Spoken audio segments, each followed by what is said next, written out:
Hello, everyone. Welcome to Bible Study Live. We're so glad that you're with us tonight. I am joined tonight by a couple of guests, one of whom you've seen before and one of whom is new to Bible Study Live. So we're so excited for the conversation tonight. So I'll start by introducing myself. I'm Peter. My pronouns are they, them, and I am the Development and Communications Coordinator here at Transmission Ministry Collective. Now I'll ask Jaymee if you wouldn't mind introducing yourself.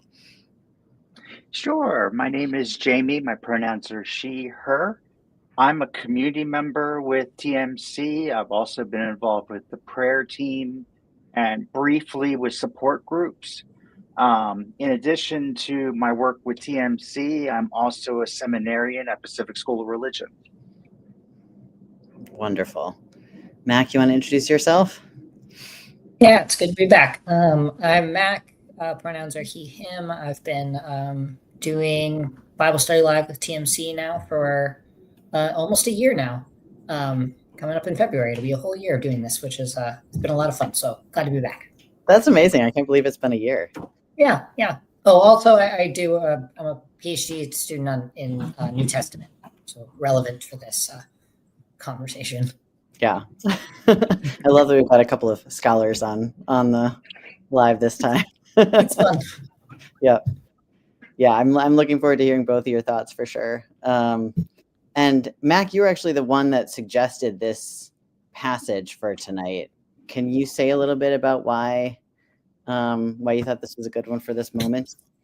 Yeah, I know that we were looking for something from the Hebrew Bible because we usually alternate, and I was thinking about all the things going on in the world, and I was looking for something that sort of encompassed the feeling I've been having lately of wanting things to change so much and looking for especially like the powers that be kind of suck.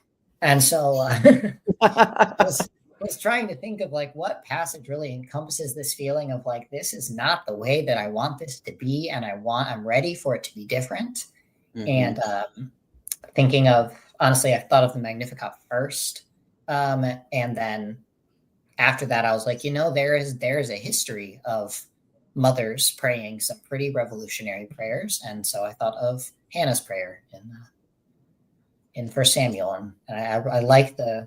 And we'll talk about this, but I like the fact that both of these women are fed up with the way that things are. Mm-hmm. Yeah, it definitely feels like it strikes a tone that I'm appreciating right now. That's sort of we refuse to accept this status quo, and yeah, just a crying out for justice. And I hadn't actually revisited Hannah's song for a long time, and Jaymee and I were chatting a little bit before we got on. There's such a direct parallel. There's really a sort of callback to this original song of Hannah's. So I'm excited to sort of read them, in conversation with each other and see what we find.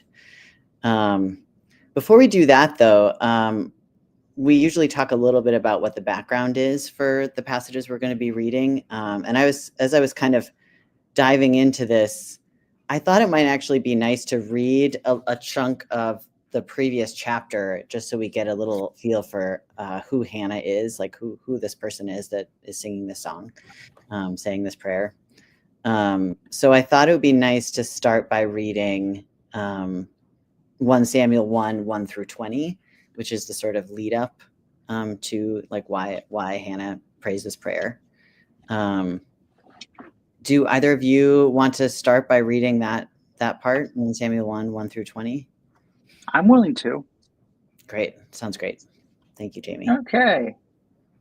So starting with verse 1, chapter 1, verse 1. Now I'm reading from the translation that's known as the NET, which is the New English translation. It came out, we're talking about, I would say about 20 years ago or so. And it was like one of the first translations that tried to be more inclusive with gender. So I don't think we really run across anything in these two passages because we're really mostly talking about women, which, yay, that's my feminist heart, beating. Yep. So I will start from chapter 1, verse 1. There was a man from Ramathaim Zophim, from the hill country of Ephraim, whose name was Elkanah. He was the son of Jeroham, the son of Elihu, the son of Tohu, the son of Zuph, and Ephraimite. He had two wives. The name of the first was Hannah, and the name of the second was Peninnah. Now, Peninnah had children, but Hannah was childless. Year after year, this man would go up from his city to worship and to sacrifice to the Lord of hosts at Shiloh. It was there that the two sons of Eli, Hophni and Phinehas, served as the Lord's priests. Whenever the day came for Elkanah to sacrifice, he used to give meat portions to his wife Peninnah and all of her sons and daughters. But he would give a double portion to Hannah because he especially loved her. Now the Lord had not enabled her to have children. Her rival wife used to upset her and make her worry, for the Lord had not enabled her to have children. Peninnah would behave this way year after year. Whenever Hannah went up to the Lord's house, Peninnah would upset her so that she would weep and refuse to eat. Finally, her husband Elkanah said to her, "Hannah, why do you weep and not eat? Why are you so sad? Am I not better to you than 10 sons?" On one occasion in Shiloh, after they had finished eating and drinking, Hannah got up. Now, at the time, Eli, the priest, was sitting in his chair by the doorpost of the Lord's temple. She was very upset as she prayed to the Lord, and she was weeping uncontrollably. She made a vow, saying, "O Lord of hosts, if you will look with compassion on the suffering of your female servant, remembering me and not forgetting your servant, and give a male child to your servant, then I will dedicate him to the Lord all the days of his life. His hair will never be cut." As she continued praying to the Lord, Eli was watching her mouth. Now, Hannah was speaking from her heart. Although her lips were moving, her voice was inaudible. Eli therefore thought she was drunk. So he said to her, "How often do you intend to get drunk? Put away your wine." But Hannah replied, "That's not the way it is, my lord.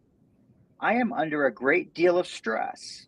I have drunk neither wine nor beer. Rather, I have poured out my soul to the Lord. Don't consider your servant a wicked woman, for until now I have spoken from my deep pain and anguish." Eli replied, "Go in peace, and may the God of Israel grant the request that you have asked of him." She said, "May I, your servant, find favor in your sight." So the woman went her way and got something to eat. Her face no longer looked sad. They got up early the next morning, and after worshiping the Lord, they returned to their home at Ramah. Elkanah had marital relations with his wife Hannah, and the Lord remembered her. After some time, Hannah became pregnant and gave birth to a son. She named him Samuel, thinking, "I asked the Lord for him." Interesting story. Thanks for reading that, Jaymee. Sure. Does anyone have any kind of initial responses, thoughts on that sort of background story? Either of you or anyone in the chat can feel free to chime in. I think it's interesting that there's so many, like it's a common story throughout the Hebrew Bible and the New Testament, this idea of women not being able to bear children and then asking God for them, and then they can. And I don't know that if I should find it funny, but I always find it funny when, like, God forbid this woman be having an emotional response and be praying fervently, and of course the priest is like, she's drunk. Like, it just feels like, come on. Yeah. Give her a break. Right. Yeah, I mean, I kind of, that jumped out at me too, of like, she's really being treated with so much disrespect, like just continuously throughout this story. And like, her status in society is, like tenuous as a woman. And then add to that the fact that she hasn't been able to bear children. And that's, another sort of mark against her, another sort of marginalizing, part of her life. And yeah, and that's just another instance of like, she's and yet, she is persistent, and she thinks her prayer is worth hearing, which it was kind of striking to me. Like, despite all the messages that she's receiving, that she's just kind of unworthy in these different ways, she still goes and like pours out her heart to God in that way. Yeah. I also think that sorry, Jaymee, go ahead. No, that's okay. I wanted to bring up her resiliency in that, because not only is she barren, which actually really is the worst thing that can happen to a woman in this time.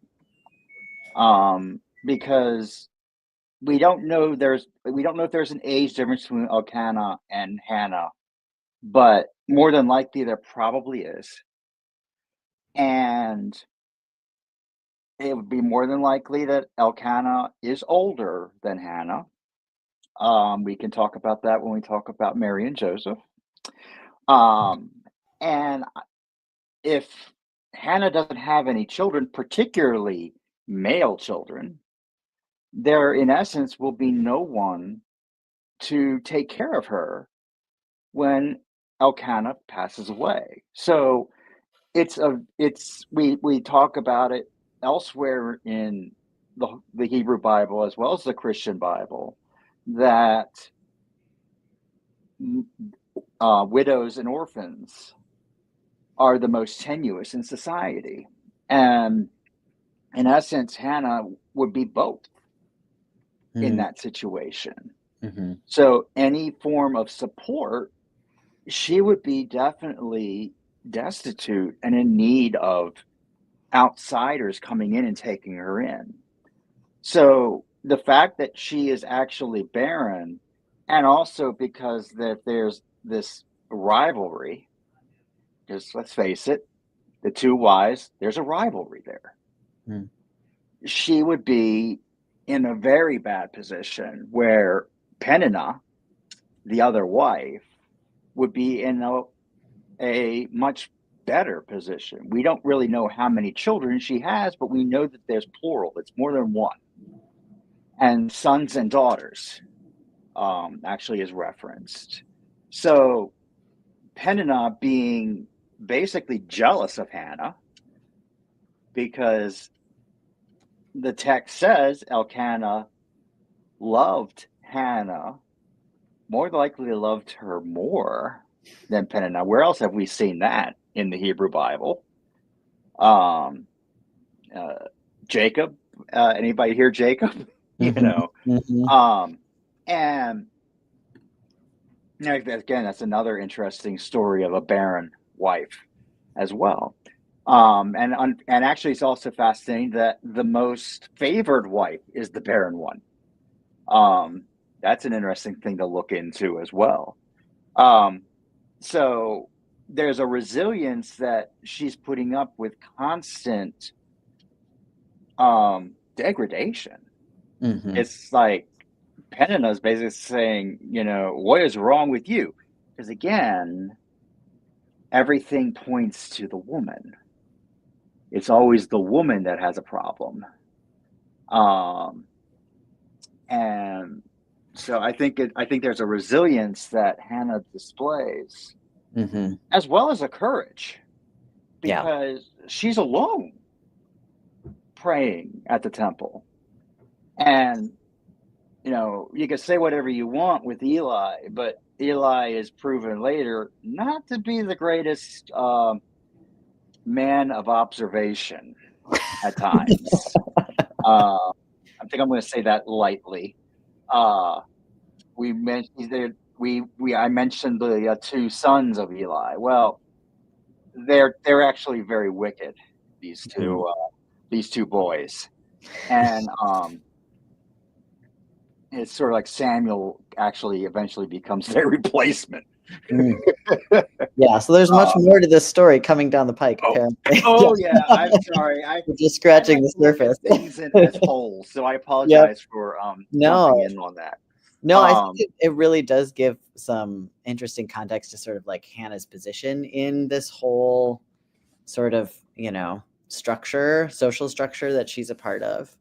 And Yeah. I agree, Jaymee, like the fact that she is alone, and like I don't, maybe the two of you can fill in a little bit more of the sort of context of the time, but like the fact that she goes into the temple alone and is praying, I feel like that's unusual. Like that's not. It is. That is like a bold move. Yeah, it is. The husband's considered the priest of the family. Yeah. So it's an unaccompanied woman is always odd. Yeah. Yeah, I do think there's something interesting there. I was just thinking, I didn't put this sort of parallel together before, but one, the fact that this other woman, Peninnah, who would be in the same position if not for being fortunate enough to have this many children, it's disheartening to me, though not shocking, is the fact of like you taking that advantage, something that presumably she has no control over, but exercising that power and the ability to hold that over instead of being like, I am luck away from being in the same position as you, and like that support. And I was thinking about that, and it's sort of an interesting contrast between that and Mary's relationship with Elizabeth. When we get to the next passage, is we have another situation where there's a woman who was barren and is now being blessed with a child, and there could be some sort of rivalry there between Elizabeth and Mary, and there's not at all. There's joy and there's welcoming in there. And so I think that's something interesting too, of like these power dynamics bring out the worst in everybody, even if we should be by all counts on the same team. That's interesting though, because with a story that's so clearly in parallel to this one, to notice those differences. I'm glad we dipped into this the sort of introductory part of the story a little bit, because that's true. It does kind of center the very different relationship between two women, like instead of like allying themselves against the sort of forces that are keeping them both down. One of them at least is choosing to make into it. Yep. Yeah. Any other thoughts on the sort of background part of this story, or what we heard in terms of Hannah's prayer for a child and her character? Well, I just wanted to throw out the word affirmation, because I really believe that Peninnah was non-affirming of Hannah. And we're trans and we're LGBTQ, and we talk about affirmation. I think affirmation is very important in here, because if you define queer as different, which I like to do, that's sort of like my definition of queer, Hannah's the queer one, and she's not being affirmed. Now, Elkanah is, I'm not sure if Elkanah really cares whether Hannah has a child per se, but Elkanah cares about Hannah, which is great. But Peninnah and Eli are non-affirming to this poor woman.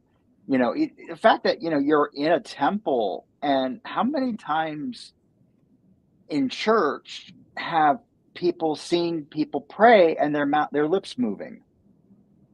And do we think that they're drunk? And Eli, being the preacher, if you will, the priest, that's the first thing he thinks. He's just sitting in his chair looking at this woman, and it's not that, oh, she's praying, that's great. It's, oh, she's drunk, that's not so great. And of course, he approaches her and says, why are you drunk? It's not even a question like, are you drunk? It's like, why are you drunk? Do you do this all the time?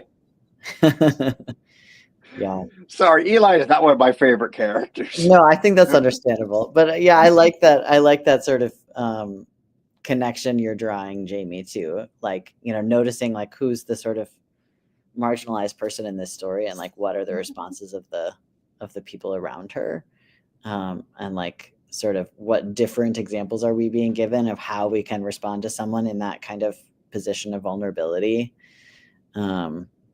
And yeah, like affirming her humanity or not, are the options on the table, and people are making some different choices. As they always do. As they always do. Well, that's power structure, and that's Right. what Mack, you talked about it. You said it, power structure, and there's Mhm. a privilege. Peninnah's the privileged one because she has the children, and Hannah's the underprivileged one, or the marginalized one. I like that word too, marginalized. Maybe this is a good opportunity to kind of shift over to our main text, since I think that's a very, very good segue to sort of what some of the central themes are to these other texts we're going to be reading. So usually we go through like chunk by chunk and read verses, but I think with both of these, I kind of just want to hear the whole thing. And I think it would be nice to read actually both of them side by side, so we can kind of hear right away the parallels, and then we can jump back and talk first about Hannah's prayer, and then talk about the Magnificat in connection to it. But Mack, do you want to start with with 1 Samuel 2 and Hannah's prayer, and then I'll read the Magnificat when you're finished. Absolutely. I'll be reading from the NRSV updated edition.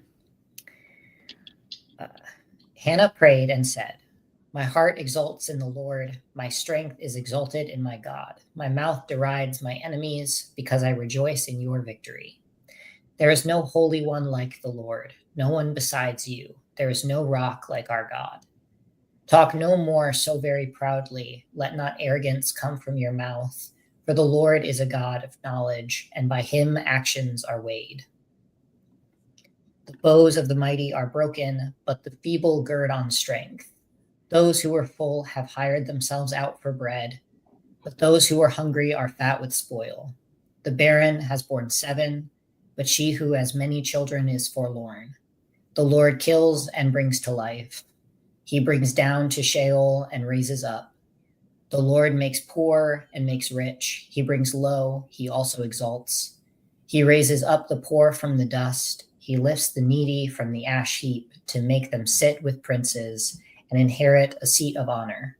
For the pillars of the earth are the Lord's, and on them he has set the world.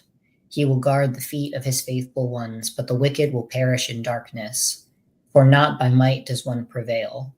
The Lord, his adversaries will be shattered. The Most High will thunder in heaven.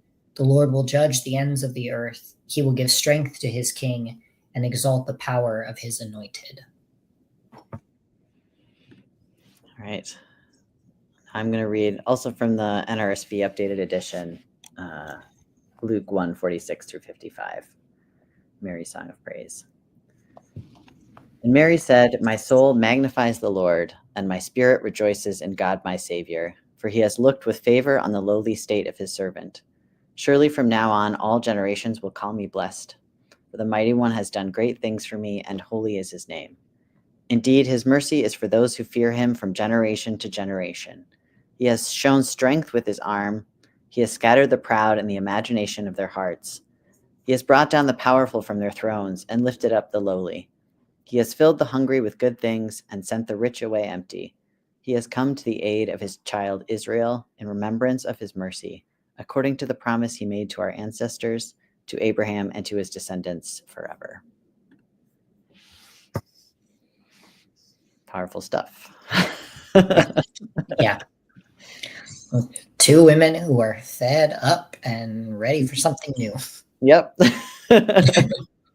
Yeah. What are folks kind of? I mean, let's start by talking about Hannah's prayer, and then we can talk about them both together. But what are folks' sort of initial responses?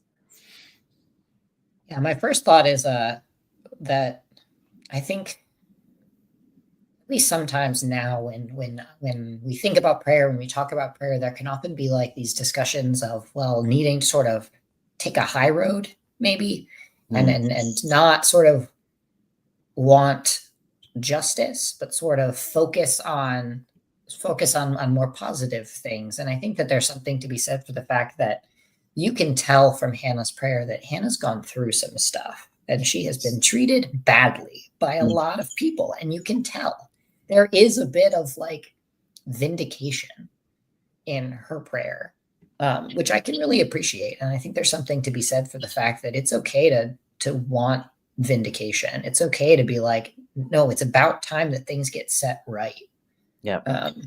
I can really appreciate that. Yeah, she certainly does not mince words. No. But it's also not vindictive, though, still. It's not, it's still not, it's looking for justice. It's not looking for just, let me point out my enemies to you, God, and you can just like crush them while I watch. It's very much like there needs to be a reversal here where the underprivileged and the marginalized are finally given what they not only deserve, but also what they need and what they have needed.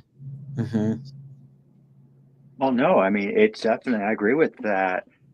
She doesn't mention any specific names. She doesn't mention, I'm going to call her the sister wife or the rival. I like the rival wife from the first chapter. I did like that terminology. She doesn't mention that specifically at all. She's more looking at the society aspect of it. And, you know, she defines the two sides. She defines what I call the proud, and she described, or the exalted, I should say, the proud and the exalted, and she describes the humble. And she has experienced an exaltation. And the first thing she does, or the first thing she says, is she exalts God. And then she basically says, you know, then she jumps into the nature of God. So I exalt you because you do this. And she doesn't say it outright, but she's an example of that action. She's the example of the exaltation of the humble. And she mentions the humiliation of the exalted, but she doesn't mention specifics. She doesn't say, I've been exalted and Peninnah has been humbled. She doesn't say that at all. She does make an interesting statement about the Baron having 7 sons and the mother of 7 having none. Could that be a little dig to Peninnah? I don't know. She's also only had one. It feels like she's getting ahead of herself a little bit on that. Yeah. That's hope for a future. I don't even think we even get the end of the story. I mean, pretty much Hannah leaves after this, so I don't even know if we don't even know if she's had other children.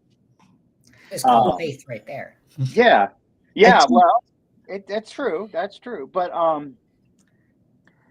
I do like the fact, kind of related to what you're saying, Jaymee, that like she's not just like, I got mine. Like that's not the the sort of tenor of this. She's talking in terms of solidarity. Like she's talking about the sort of community of people she belongs to who have been oppressed, who have experienced, these injustices. So it's not just about like her getting her needs met. She's thinking about it more broadly and communally than that. And there's different forms of needs too. I mean, there's the feeding, there's food, hungry. Hannah is not want for food. We saw that in the first chapter. But she has that care for those that are hungry. I'm sorry, I didn't mean to jump on you, Peter, for that. But I did want to bring that up. Is that she actually has a care, and my own personal mission is more of a activist model, and I've been studying a lot of different activists and their writings, and there's a solidarity among people with different causes joining together. Yeah. And seeing not a difference, but seeing the same, like seeing similarity more, maybe not necessarily in the specifics, which again, we don't really get specifics in this song, but more of the general feeling that, hey, we are all victims. We need to stand together in community. Yeah, it's like what you were saying earlier. It's not about specific people. It's looking at on a systems level. And I know we'll go back to the Magnificat, and it's the same situation there. It's not about individual circumstances. Mary talks a little bit more about herself than Hannah talks about herself, but there's still like there's still a focus on the capital P powers that are around and oppressing not just her, not just other barren women like her. Not it's not a one struggle situation. It's this sort of awareness that no, we're all suffering, and we will all get justice. And I think that is very important and timely as we look at situations where people take whatever little bit of privilege they can grab and use it to oppress whoever has a little bit less. And that's not the mindset here. And even though like it could be, Hannah could do that.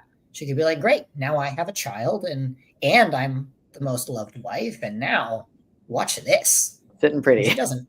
She could really easily be like, I've got it all now. Yeah. But then she gives the son away. Yeah. It's very much not an emphasis on like her own personal gain. No, the point is not that I'm going to get what I want and then wield it over my rival. It's a point of, no, this is about justice. This is about setting things right. This is about everybody getting what they need. And yeah, she clearly it's not a matter of personal prestige, because she gives Samuel up. I mean, she literally gives him to the people because Samuel becomes the last judge. We didn't talk about the time frame of when this happens, but this is before the monarchy, the Israel monarchy. This is after Joshua has taken the promised land, and this is actually sort of the tail end. It follows the book of Judges, which is more of the regional governors that rise up to deal with excursions from outside forces. Now it's spiritualized because the people of Israel sin, and then the enemies rise up, and then the people of Israel realize that, oh, we have sinned, save us, God, and God raises up a judge. And Samuel, in essence, is the last of those judges. And so Hannah gives her boy up to the country. And I'm hesitant to say kingdom because they're not a kingdom at this point. But Samuel actually establishes the kingdom of Israel by anointing Saul as the first king. Interesting origin story here. Yeah. Yeah. It does not necessarily turn out great, but then Samuel replaces him with David and tries to get things right again. But it's complicated. Okay. Yeah, it's very complicated. I'm not going to argue that one. It's got a complicated story, don't we all? Yeah. But yeah, I think that's sort of like generosity of spirit that she's, bringing in this moment, and also sort of insight. Like I liked what you're saying, Mac, about like she's seeing the systems at work, which is sometimes hard to do, to kind of get out of our own little, like narrow. Especially if you're in survival mode about it. Because then, like, who has time to look at the systems when you're just trying to get by? But she does. Yep. Other thoughts on Hannah's prayer specifically before we move on and talk a little bit about the Magnificat? I think, I just wanted to say it's true. She's definitely, and she's definitely deep in her pain. But I think at the same time, I think God is opening her eyes as well. Hmm.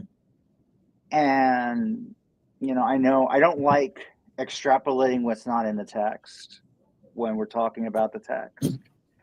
But in chapter 1, it's stated that God remembers Hannah and God sees Hannah.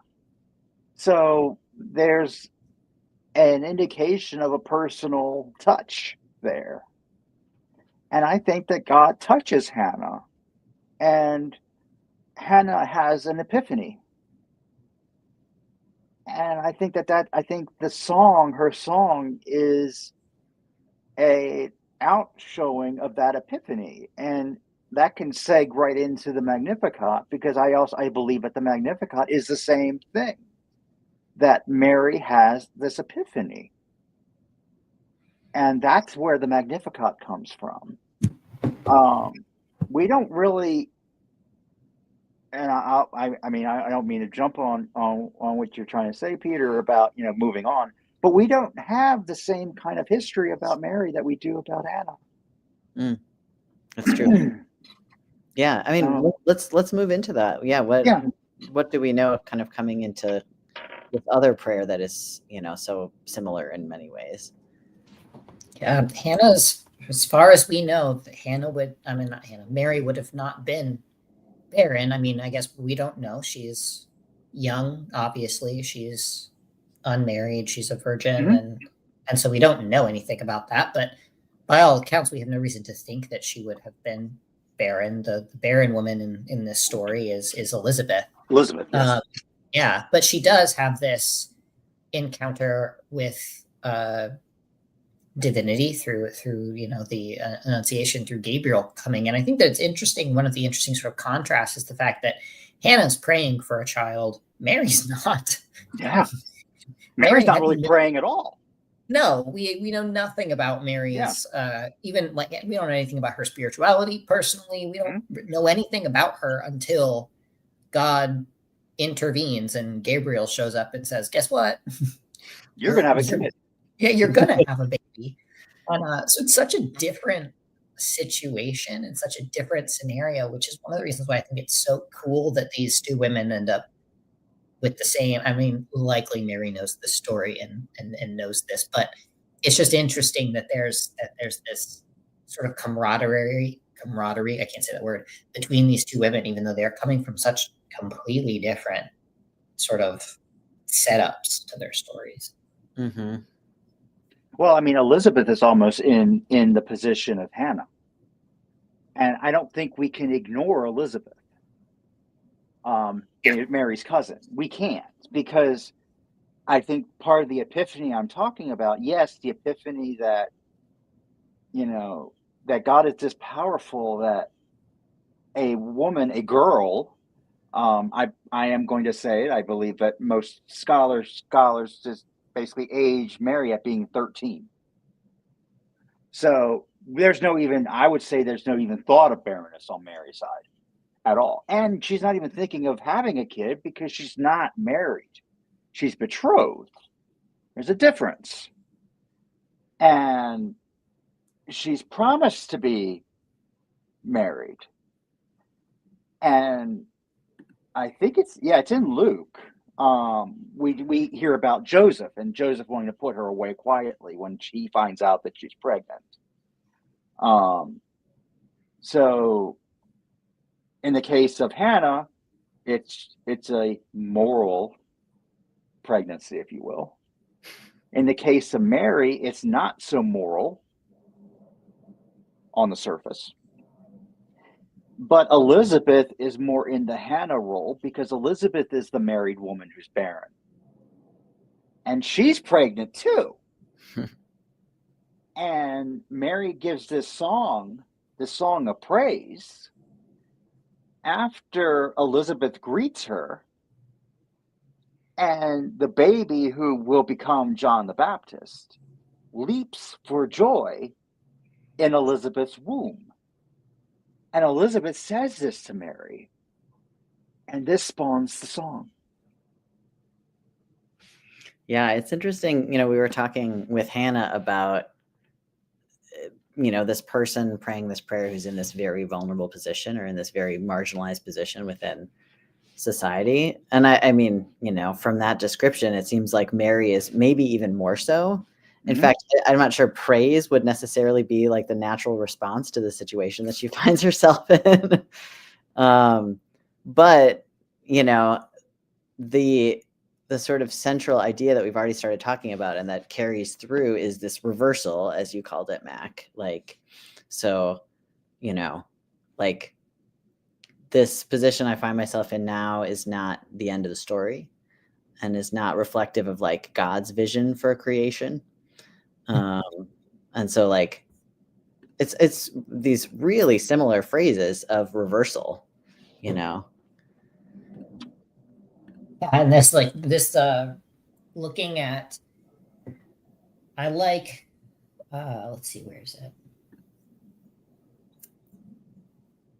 It's not this version, but I like the where it says powerful here. In other translations, it says tyrants, and I like that better because I like the idea, because at this point there are kings and they're not good, and so she'll go on to have many run-ins with them trying to kill her kid, and so I think that there's more, about the power systems and looking, and it's both kind of a relief because some things never change, and that can, some consistency is nice, but also kind of sad to think that these two women, separated by so much time, are looking around and saying, this is the same. Yeah. People are still hungry. People are still poor. The powerful are still misusing their power. Mm-hmm. And here we are, both pregnant in different times, both going to have this kid who, one is going to be, the last judge and do really, really good things for God's people. And here we have Mary with carrying the Son of God and again, same sort of situation. We'll give him up for the people. And this being like, why are we still in this same situation? Which is, I think, kind of, it's a bit consoling, because I look around like, same kind of situation. And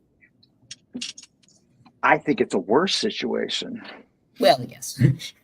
Because if we want to look at the political side of things and how political it was, Israel is just forming its nation. I don't think we're really dealing too much with political turmoil in the actual story of Hannah and Samuel. There's obviously the push later on about, we want to be a king because everybody else has a king. We want to have a king because everybody else has a king. But in the case of Mary, Mary's occupied. She's an occupied person. Israel, if you will, they're not really called Israel anymore at this point, because there really isn't an Israel, because it's all part of Rome. There's an outside force that's a lot stronger than what Hannah's people dealt with. And Mary deals with this day in and day out. And, she and Joseph are being told, hey, you have to move because we want to count you. And this is coming from Rome. So I think that there's worse here than, you don't have a rival wife or rival betrothed, if you will. It's not a personal quibble. This is almost life and death. This is almost war. And there's skirmishes going on because they're the zealots, the Jewish zealots that are trying to fight Rome. So I think the situation is much more dangerous and just hazardous now with Mary. Makes her response, even more an example of, boldness and courage. And, I found this quote from Dietrich Bonhoeffer that called the Magnificat the most passionate, the wildest, one might even say the most revolutionary hymn ever sung. I was like, that sounds right. I mean, it's revolutionary. Like, this is just talking about the complete, upending of, Well, Yeah. there's a political slant in this song too Mhm. that is not really there with Hannah's song. It's there a little bit, but there's a much more political slant in this in later verses of the Yeah, of the Magnificat that you it don't makes see in Hannah's song. yeah. Just say it makes me wonder now as we're like talking, and I know we're getting toward the end, but talking about like how it moves to this Mary's occupied. There's a political upheaval and so much, and I almost wonder like what the Magnificat would look like now. Like what would be like taking the next step to like, okay, now what would this look like? What would, because I think we would be calling for many of the same things in not too different of words even. Yeah. And I think about all of the occupations now and the same situation of like all of the mothers who are carrying children and hoping for a reversal and a better world for them. And so I think about now and all the and bringing it forward for queer folks, and especially I think of like queer families and trans children, especially right now, of being like how many of them are sort of the Samuels in this situation and the Jesuses in this situation with parents who are hoping for a world that's going to be better. And I just kind of think about it and think about like what would Magnificat look like now, and who's singing it, and I think there are lots of people who are. I think you're talking about Jaymee about activists. I think that there are lots of folks now who the songs, the chants, the marches, they sound very similar, and I just think that's hopeful because something did change after each of these things, or maybe there's something else. Yeah, I don't. Are either of you familiar with the art created by Ben Wildflower of the image? I'm not either. Yeah. Let me just share that really quick. I'm gonna share this because it's a contemporary image that uses the words of the Magnificat, and I think like brings it in to that immediacy you're talking about, Mac, that in this really compelling way. Let me see here.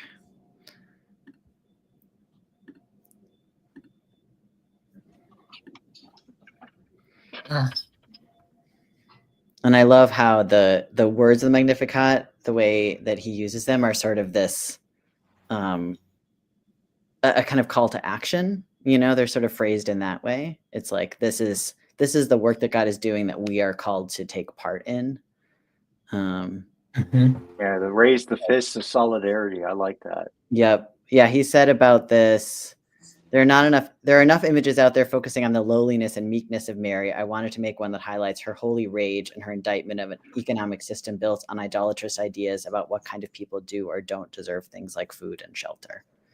So just what you were saying, Mac, is like we are crying out for the same things and we're fighting for the same things. And these words are like just as powerful now. Yeah, and I love imagining her, especially like knowing that she's a child. She's 13 and already has this mindset of absolutely not. This isn't good enough. And it makes me think of the fact that I'm scared of Gen Z and Gen Alpha. And it's like they're not folks to be messed with. And I think about the children now who are absolutely fed up, and it makes me hopeful. Yeah, I'm thinking about that. I believe she's, oh gosh, I can't remember her nationality, but the girl that is the climate activist. Greta Thunberg. Yes, and she's fed up. And has been. Yep.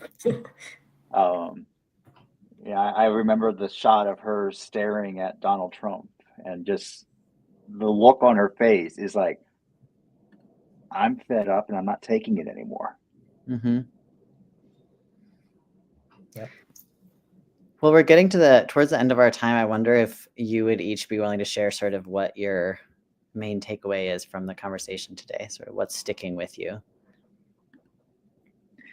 Well, really for me, what's sticking with me is that you could copy and paste and actually switch these two songs in Samuel, First Samuel, and in Luke, and maybe adjust some names a little bit. I always have a problem with copy and paste because there's some things I do need to change. So there's some things you need to change a little bit, but really when it boils down to it, the two songs are the same. These two women are singing the same tune. Mm-hmm. And how many thousands of years separated are they? And they sing the same song, which again, you're dealing with over 2,000 years later now. And you're right, Mac, we're singing the same song. Yeah. I think that's I think the big thing for me is sort of this feeling of consolation that there's nothing new under the sun. This has been a struggle that we have been in forever. Who is the marginalized and who is the oppressed might change as time goes on, and as people get power and decide to do the thing where they punch down, and that happens. And so the marginality shifts and the privilege shifts, but there are always folks singing this song, and I find some comfort in that, knowing that we're not the first ones to encounter these things. And after each of these things, there was some form of change in what it brought forth. And so it gives me hope to see what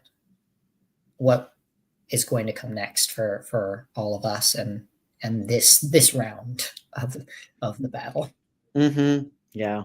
I think I'm feeling similarly to both of you, like just that continuity of there have always been these powerful forces oppressing and marginalizing people, but then there have always been these people stepping up from those ranks to fight and to talk about and proclaim and imagine a different world, and we get to be part of that lineage, so that does feel comforting.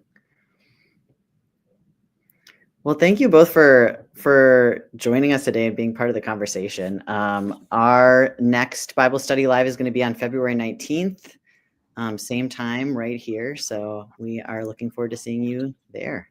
And thanks again, everybody, for joining us. Thank you. Thank you.